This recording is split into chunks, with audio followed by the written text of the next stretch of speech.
आज से कुछ सालों पहले तक इंडियन ई कॉमर्स मार्केट में एक बड़ा प्लेयर हुआ करता था जिसका नाम था जबोंग। दोस्तों इसकी शुरुआत हुई थी अक्टूबर 2011 के अंदर और उसके बाद में इसने इतनी जल्दी एक्सपांड किया कि 2012-2013 आते आते तक जिन लोगों को फैशन से रिलेटेड कोई भी प्रोडक्ट खरीदना होता था उनकी जुबान पे सबसे पहला नाम होता था jabong.com। और दोस्तों उस टाइम पे जबोंग एक ऐसा कीवर्ड था जो इंटरनेट के ऊपर 10th सबसे ज्यादा सर्च किया जाने वाला कीवर्ड था इंडिया के अंदर। मतलब दोस्तों अगर किसी को भी फैशन से रिलेटेड कोई भी चीज खरीदनी होती थी तो वो jabong.com ही सर्च करता था और वहां से जाके परचेस करता था। एक टाइम ऐसा था कि ये मार्केट का लीडर था, इसका कोई भी कॉम्पिटिटर नहीं था। ना तो इंडिया के अंदर Amazon था, फ्लिपकार्ट भी बहुत छोटी कंपनी थी, मिंत्रा भी बहुत छोटी कंपनी थी। फिर दोस्तों ऐसा क्या हुआ कि 2016 आते आते तक इसको अपनी कंपनी बेचनी पड़ गई, मतलब जबोंग बिक गया। और उसके बाद में अगर आज की बात की जाए तो अगर आप इंटरनेट पे जाके सर्च करेंगे www.jabong.com तो आप उस कंपनी की वेबसाइट पे रीडायरेक्ट हो जाएंगे जिस कंपनी ने जबोंग को खरीदा था। तो दोस्तों आज की वीडियो के अंदर हम बात करने वाले हैं कि एक टाइम पे जो मार्केट लीडर हुआ करता था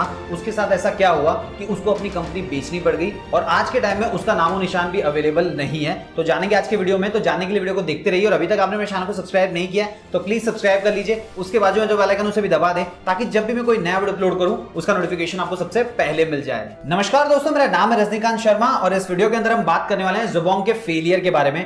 अब दोस्तों फेलियर के बारे में समझने से पहले हमको यह समझना होगा कि इस कंपनी की शुरुआत कब हुई और किसने इसकी शुरुआत की थी। देखिए गुड़गांव बेस्ड एक कंपनी थी जिसका नाम था जेरियन रिटेल प्राइवेट लिमिटेड, इसका ब्रांड था jabong.com। अब दोस्तों ये जो कंपनी है इसको इन्वेस्टमेंट प्रोवाइड किया था रॉकेट इंटरनेट ने। अब दोस्तों ये जो रॉकेट इंटरनेट है वो एग्जैक्टली है क्या, ये समझना बहुत जरूरी है। देखिए रॉकेट इंटरनेट एक्सपर्ट है क्लोन कंपनीज बनाने में। अब ये क्लोन कंपनीज क्या होता है वो मैं आपको बता देता हूं। जैसे मान लीजिए यूके यूएस के अंदर कोई बहुत ही पॉपुलर कंपनी है लेकिन वो किसी डेवलपिंग कंट्री के अंदर नहीं है, तो ये क्या करेंगे उसकी same to same clone company उस डेवलपिंग कंट्री के अंदर बना देंगे और उसके बाद में जब मेन कंपनी उस डेवलपिंग कंट्री के अंदर जाएगी और देखेगी वहां पे तो ऑलरेडी वैसी कंपनी है, उसने मार्केट को कैप्चर किया हुआ है, तो फिर उस कंपनी को खरीदना पड़ेगा जो ऑलरेडी डेवलपिंग कंट्री के अंदर है। अगर आप नहीं समझे तो मैं आपको एग्जांपल के हिसाब से बता देता हूं। जैसे अमेरिका के अंदर उबर नाम की एक कंपनी है जिसकी मदद से कोई भी इंसान ऑनलाइन टैक्सी बुक कर सकता है। अब दोस्तों मान लीजिए इंडिया के अंदर ऐसी कोई कंपनी नहीं है जिसकी वजह से ऑनलाइन टैक्सी को बुक किया जा सके, तो ये कंपनी क्या करेगी इंडिया के अंदर आएगी और वहां पे उबर जैसी सेम टू सेम कंपनी बना देगी और उसके बाद में जब उबर इंडिया के अंदर आएगी तो वो देखेगी कि मार्केट को ऑलरेडी कैप्चर किया जा चुका है, तो उसको फिर इस कंपनी को पैसा देना पड़ेगा जिससे रॉकेट इंटरनेट को बहुत ज्यादा फायदा होगा। इन्होंने ऐसे ही सेम टू सेम ग्रुपॉन के साथ भी किया था। यूएस की एक कंपनी है जिसका नाम है ग्रुपॉन और वो यूरोप में एग्जिस्ट नहीं करती थी, तो इन्होंने क्या किया सेम टू सेम उसकी क्लोन कंपनी यूरोप में बनाई जिसका नाम था सिटी डील्स ई कॉमर्स। और जब ग्रुपॉन यूरोप में गया तो देखा ऑलरेडी मार्केट कैप्चर हो चुका है, तो उस केस में ग्रुपॉन को सिटी डील्स ई कॉमर्स को $126 मिलियन देकर एक्वायर करना पड़ा, तो इससे इनको बहुत ज्यादा फायदा हुआ। तो ऐसे इन्होंने बहुत सारी कंपनीज बनाई थी, उससे बहुत ज्यादा पैसे कमाए थे। तो इन्होंने देखा था कि इंडिया के अंदर 2011-2010 के आसपास कोई भी ऐसा प्लेयर नहीं था जो फैशन के प्रोडक्ट्स में डील करता है, तो इन्होंने सोचा यहाँ पे एक ऐसी कंपनी बनाई जाए और उसके बाद में इन्होंने jabong.com की शुरुआत की। अब दोस्तों इंडिया के अंदर कोई भी डायरेक्टली बाहर से आके बिजनेस शुरू नहीं कर सकता, इसलिए यहाँ पे इन्होंने कुछ को फाउंडर्स को हायर किया और 4 को फाउंडर्स को हायर किया। अब वो कौन से थे वो मैं आपको बता देता हूँ। देखिए उनको को फाउंडर का दर्जा दिया गया और साथ ही साथ में मैनेजिंग डायरेक्टर भी बनाया गया और इंडिया के अंदर पूरे ऑपरेशन को वही रन किया करते थे। अब उनका नाम आप जान लीजिए, मनु कुमार जैन, प्रवीण सिन्हा, अरुण चंद्र मोहन और लक्ष्मी पोटलूरी। अब दोस्तों इनका वर्क एक्सपीरियंस क्या था और साथ ही साथ में जबोंग में क्या काम किया करते थे वो भी मैं आपको बता देता हूं। सबसे पहले बात कर लेते हैं मनु कुमार जैन के बारे में। ये दोस्तों मैकेंजी के अंदर काम किया करते थे और इन्होंने वहां पे काम किया था 2007 से लेकर 2011 के बीच में और वहां पे ये मार्केटिंग और ब्रांडिंग पार्ट को देखा करते थे और जबोंग के अंदर इनको स्पोक्स पर्सन बनाया गया था। दूसरे थे प्रवीण सिन्हा, ये भी मैकेंजी के अंदर एज ए कंसल्टेंट काम किया करते थे और इनको जबोंग के अंदर पूरा रिस्पॉन्सिबिलिटी दी गई थी ऑल ओवर ऑपरेशन की। और दोस्तों अरुण चंद्र मोहन सोर्सिंग के इंचार्ज थे, मतलब कौन सी चीज कहां से सोर्स करनी है वो सारी चीजें यही टेक केयर किया करते थे। इसके अलावा दोस्तों jabong.com में काम करने से पहले इन्होंने रॉकेट इंटरनेट में भी काम किया था लगभग 1 साल और वहां पे ये वेंचर पार्टनर हुआ करते थे। इसके अलावा इससे पहले भी इन्होंने किसी आईटी फर्म में काम किया था, तो इनको काफी अच्छा खासा एक्सपीरियंस था। तो दोस्तों ये चारों लोग मिलकर पूरी कंपनी को हैंडल कर रहे थे और बहुत ही अच्छे से चला रहे थे। देखिए दोस्तों जैसे कि मैंने आपको बताया था कि इस कंपनी की जो शुरुआत हुई थी वो अक्टूबर 2011 में हुई थी,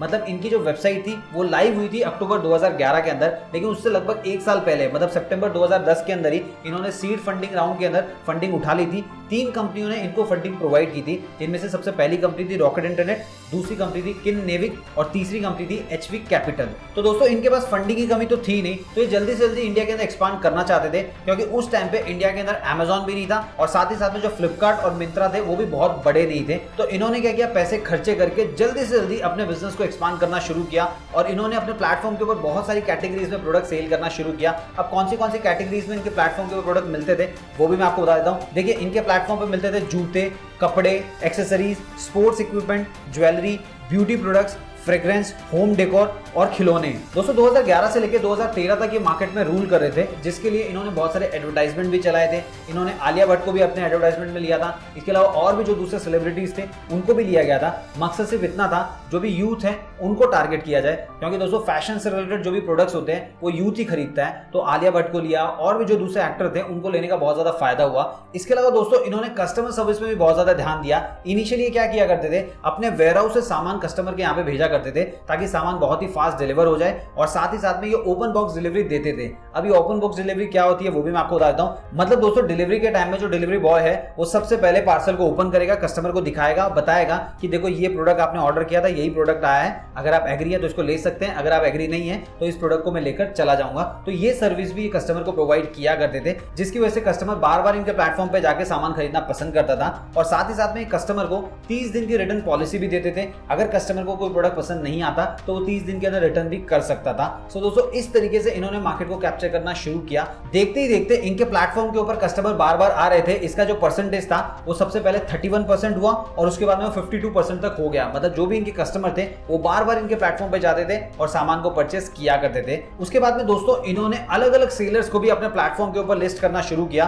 और देखते ही देखते इनके प्लेटफॉर्म के ऊपर 1000 से ज्यादा सेलर्स हो गए और साथ ही साथ में 1500 से ज्यादा ब्रांड्स हो गए। अब दोस्तों मैं आपको कुछ डेटा बताऊं तो कॉमस्कोर की रिपोर्ट के अनुसार जब इनकी वेबसाइट लॉन्च हुई थी तो कुछ ही टाइम में इनकी वेबसाइट के ऊपर बहुत ज्यादा ट्रैफिक आता था और साथ ही साथ में मार्च 2013 के अंदर इनकी जो एलेक्सा रैंकिंग थी वो थी 44। अब दोस्तों अगर आपको नहीं पता कि एलेक्सा रैंकिंग क्या होती है तो मैं आपको बता देता हूं। जिस भी वेबसाइट के ऊपर जितना ज्यादा ट्रैफिक आता है उसी के हिसाब से उसकी रैंकिंग डिसाइड की जाती है। तो इंडिया के अंदर जिस भी वेबसाइट के ऊपर सबसे ज्यादा ट्रैफिक आता होगा वो नंबर 1 पे आती होगी, तो उस हिसाब से jobong.com 44 नंबर पे आता था। इसके अलावा दोस्तों मैंने आपको वीडियो के स्टार्टिंग में ही कहा था कि jobong ऐसा कीवर्ड था जिसको इंटरनेट पे लोग बहुत ज्यादा सर्च करते थे इंडिया के अंदर, तो 10th नंबर पे ही आता था सबसे ज्यादा सर्च किए जाने वाले कीवर्ड के अंदर। सो दोस्तों इतना अच्छा परफॉर्म कर रहे थे, लेकिन धीरे धीरे फिर सारी चीजें खराब होती गई। अब दोस्तों चीजें खराब कैसे हुई, चलिए उसके बारे में बात कर लेते हैं। देखिए दोस्तों 2013 के अंदर अमेजॉन भी इंडियन मार्केट में आ चुका था और साथ ही साथ में फ्लिपकार्ट और मिंत्रा भी फंडिंग उठा रहे थे और मार्केट को कैप्चर करने की कोशिश कर रहे थे। तो देखते ही देखते मार्केट के अंदर कंपटीशन बढ़ने लग गया।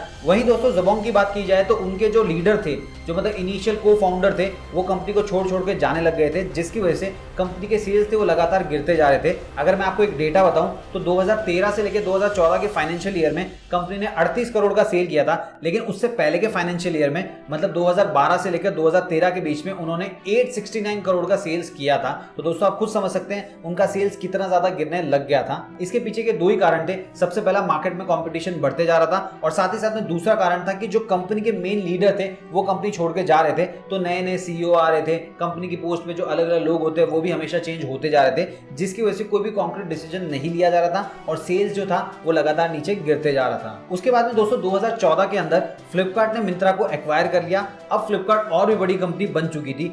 अब ज़बोंग को मार्केट में रहने के लिए फंडिंग की जरूरत थी, तो उन्होंने भी 2014 के अंदर फंडिंग उठाई थी लगभग $27 मिलियन की, और ये फंडिंग उनको मिली थी सीडीसी ग्रुप से। दोस्तों फंडिंग उठाने के बाद में भी मार्केट में उनकी जो सिचुएशन थी वो सही नहीं हो रही थी। सेल्स जो थे वो लगातार कम होते जा रहे थे और उन्होंने जो मार्केट को कैप्चर किया हुआ था वो भी धीरे धीरे कम होता जा रहा था। उसके बाद में जो इन्वेस्टर्स थे उन्होंने अप्रैल 2015 के अंदर ये जो कंपनी थी ज़बोंग, इसको GFG के अंदर डाल दिया। अब GFG का फुल फॉर्म क्या होता है वो मैं आपको बता देता हूँ। GFG का फुल फॉर्म होता है ग्लोबल फैशन ग्रुप। इसके अंदर टोटल 5 कंपनियां थी, जिसमें से एक ज़बोंग थी और बाकी की ये 4 कंपनियां थी, Dafiti, Lamoda, the iconic, Zalora. GFG group के अंदर शामिल करने का एकमात्र मकसद था कि कंपनी को फिर से रिवाइव किया जा सके, उसकी सिचुएशन को सुधारा जा सके। लेकिन दोस्तों ऐसा कुछ भी नहीं हुआ। पांचों कंपनी में जो सबसे गंदा परफॉर्म करने वाली कंपनी थी वो ज़बोंग ही थी। उसके बाद में दोस्तों जो इन्वेस्टर थे उनको लगने लगा कि ये कंपनी फिर से रिवाइव नहीं हो पाएगी, तो सबसे बेस्ट काम यही होगा इसे किसी को बेच दिया जाए। तो उन्होंने अलग अलग कंपनी से बात करना शुरू किया, जैसे कि उन्होंने पेटीएम से बात करना शुरू किया, अमेजॉन से बात करना शुरू किया, उसके बाद में आदित्य बिरला ग्रुप से, फ्यूचर ग्रुप से और भी अलग अलग कंपनी से बात करना शुरू किया और फाइनली 2016 के अंदर फ्लिपकार्ट ने ज़बोंग को एक्वायर कर लिया। उसके बाद में दोस्तों जो मिंत्रा थी वो भी फैशन कैटेगरी में डील करती थी और साथ ही साथ में जो ज़बोंग थी वो भी फैशन कैटेगरी में डील करती थी। अब ये जो दोनों कंपनी थी इसमें से मिंत्रा अच्छा परफॉर्म करने लगी और जो ज़बोंग थी वो वैसे ही परफॉर्म कर रही थी। उनके जो ऐप के इंस्टॉल थे वो भी लगातार कम होते जा रहे थे। उसके बाद में फ्लिपकार्ट ने क्या किया, ज़बोंग के लिए जो भी एडवर्टाइजमेंट का बजट था उसको भी कम कर दिया, उस बजट को मिंत्रा में खर्च करना शुरू किया क्योंकि मिंत्रा से उनको अच्छा खासा रिटर्न मिल रहा था। और ऐसे देखते देखते 2019 के अंदर ज़बोंग को हमेशा के लिए बंद कर दिया गया। अगर दोस्तों आज के टाइम में आप इंटरनेट पे जाके सर्च करेंगे www.jabong.com तो आप मिंत्रा की वेबसाइट पे रीडायरेक्ट हो जाएंगे। तो दोस्तों इस प्रकार jabong.com खत्म हो गई। अब दोस्तों हो सकता है आप में से कुछ लोग सोच रहे होंगे कि ये जो इन्वेस्टर थे इनके पास तो इतने सारे पैसे होंगे तो क्या ये मार्केट में सर्वाइव नहीं कर पा रहे थे। तो दोस्तों मैं आपको एक चीज बताना चाहूंगा, मैंने आपको वीडियो के स्टार्टिंग में ही बताया था कि ये जो रॉकेट इंटरनेट थी इनका काम ही यही था कि ये डेवलपिंग कंट्रीज में जाते थे, वहां पे ऐसी कंपनियां बनाते थे और उसके बाद में उस कंपनी को बेच देते थे। तो इनका पहले से ही मकसद था कि कंपनी को तो बेचना ही है, तो इन्होंने अच्छे से मार्केट में प्ले ही नहीं किया, मार्केट में बने रहने के लिए इन्होंने एफर्ट लगाया ही नहीं। तो दोस्तों इस प्रकार jabong.com जो वेबसाइट थी वो खत्म हो गई। उम्मीद है दोस्तों आपको वीडियो पसंद आया होगा। अगर वीडियो पसंद आए तो वीडियो को लाइक कीजिए और इस वीडियो को सभी दोस्तों के साथ शेयर कीजिए ताकि सबको इसके बारे में पता चल जाए। इसके अलावा अगर आप चाहें तो मुझे इंस्टाग्राम पे फॉलो कर सकते हैं। मिलते हैं दोस्तों अगले वीडियो में फिर एक नई कहानी के साथ।